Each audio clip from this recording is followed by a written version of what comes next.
Jeff Mucklin here with the Nurture Nature Center, and this is Science at Home. In this week's video, I'd like to shed some light on a very interesting topic, the sun. The sun is a star. The reason it seems so much bigger and brighter than the other stars in the sky is because we are much closer to it than any other star. Actually, it's a relatively ordinary star, not particularly bright or large compared to massive suns that appear as a faint twinkle of light due only to their enormous distance.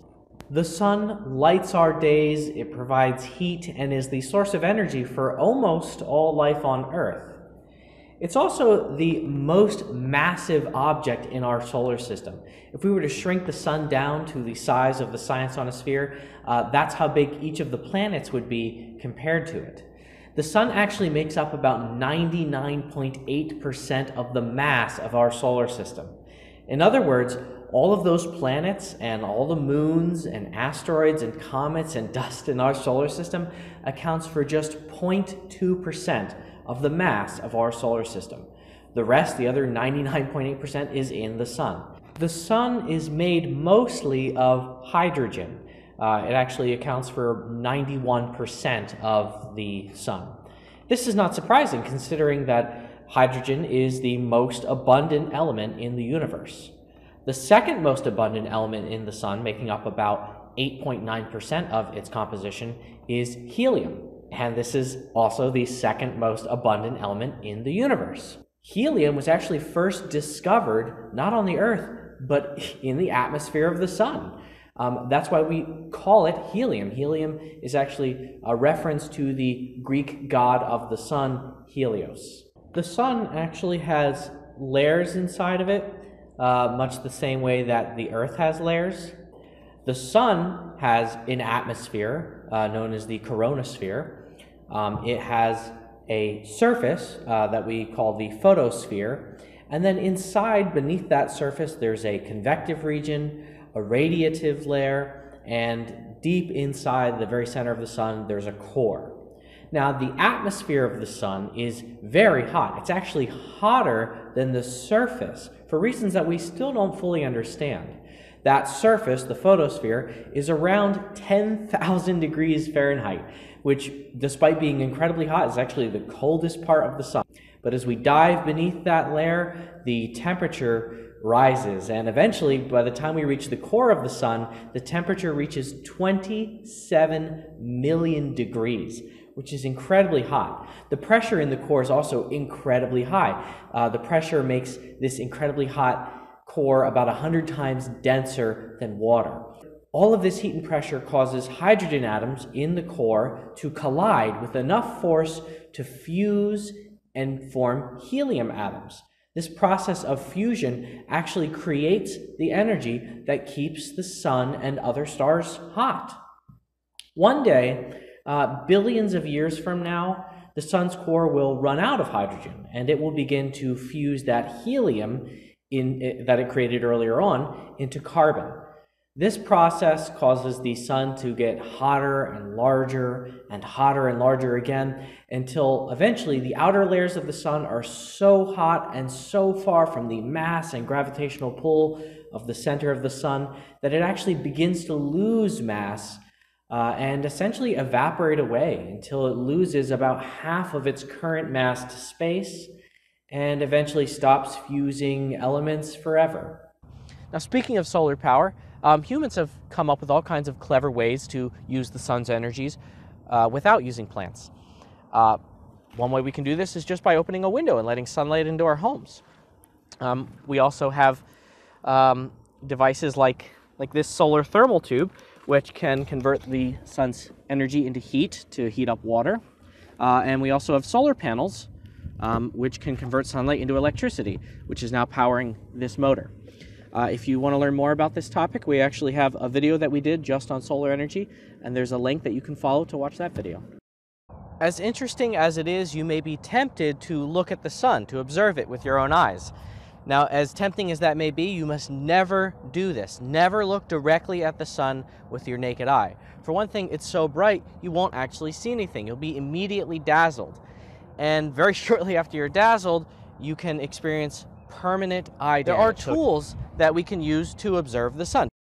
So here I have a telescope, which is currently pointed at the sun. Now, if you point a telescope directly at the sun without a filter of some kind, you're going to damage the optics, just as looking at the sun will damage your eyes. This is a full spectrum filter, so it's blocking most of the light from the sun. So if you look through the eyepiece, we can observe a magnified image of the sun that won't damage our eyes. If you look at the sun in different wavelengths, it's like looking at an entirely different sun. You can see features of the atmosphere of the sun with certain filters. You can better see coronal mass ejections. These are massive explosions and solar flares on the surface of the sun using different kinds of filters. Now, similar to the solar filter here, another tool that many of you may have used to observe the sun just a few years ago, back in 2017, would be eclipse glasses. These also block out most of the light from the sun. And now finally we see here a reflector solar scope. What this solar scope does is it magnifies an image of the sun that comes in through here, and towards the back end of this viewer, as the name suggests, there's a little mirror that reflects an image and projects it onto this white screen back here. So I've got the reflector solar scope pointed at the sun right now. That white ball that you see is the sun. But I can see a small black spot right here, and even as the sun wiggles because the wind is blowing and it's moving my scope around, that black spot stays right there in the same spot on the sun. That is a sunspot.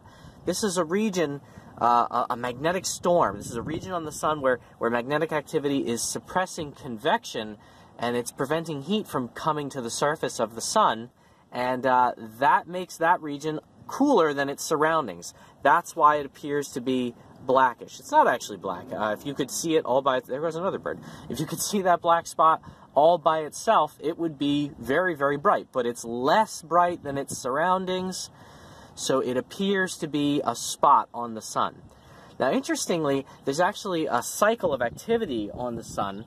Every 11 years or so, the sun has a peak in sunspots. There's a maximum number of sunspots that decreases to a minimum. We're just coming out of the 2020 solar minimum, and there's more and more sunspot activity on the sun every day. If you've enjoyed learning about the sun today, I have a great at-home activity for you. You can make your very own solar observer. This is a pinhole-style solar observer, and as the name suggests, the sunlight comes in through this little pinhole. Now, interestingly, a pinhole can act like a lens. It can bring an image into focus. So if we point this this end of the tube with the hole in it towards the sun, an image of the sun will be projected onto this white disc I have at the very back. In order to make this kind of pinhole solar observer, it's a good idea to use aluminum foil, because no light will get through the aluminum foil whatsoever except the light that gets through your hole.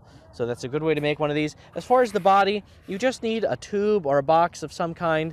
3 feet long approximately is a pretty good length. Just be aware that the shorter the tube you use, the smaller the projected image of the sun will be at the very back.